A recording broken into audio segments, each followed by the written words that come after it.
Hey guys, welcome to this video. In this video it's going to be briefly, I should complete within a couple of minutes. I'm going to explain step by step basically how to show the order history. If you look at the order history on your computer, it does show up. However, in your sometime is on your mobile phone, you need to follow a couple of more steps for that to be able to see it. So first thing first, we need to open the Binance, and we're gonna log in to the account. So I'm just gonna press the Touch ID. Go to any coins that you want. Example, I'm just gonna go to ZIL, and then click. Doesn't matter if you click USDT or whatever.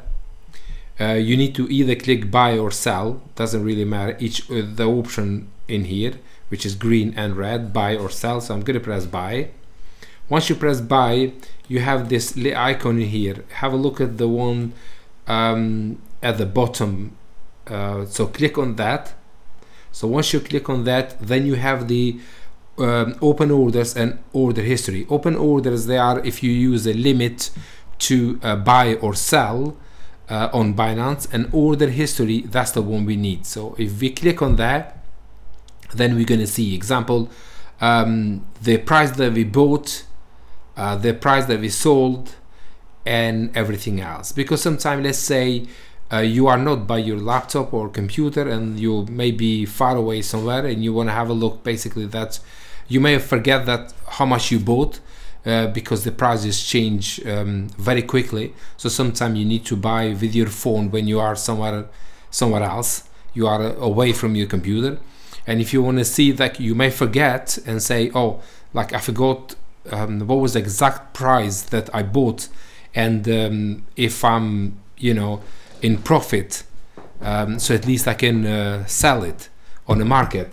And in this case, that's what you do. So again, you log into your Binance account. Once you log into Binance account, you search for any coin that you want. And then in the end, as I mentioned, just click on this icon over here. And once you click on that icon, it's going to come up to these three categories in here: open orders, order history, and trades history. So click on the one in the middle. And once you click the one in the middle, that's when you can see all your orders, you know, all your what you bought and you sold and everything else. And you can just scroll down like this. All the way to the end. So it depends how many times you bought and you sold, but this is how you you can view the order history. I hope this helps. Let me know if it does in the comment below. Also, don't hesitate to subscribe as well, because we will be creating many more videos, related videos to either internet marketing or about the Binance, Adsense, YouTube, and so many other videos. Thanks for watching.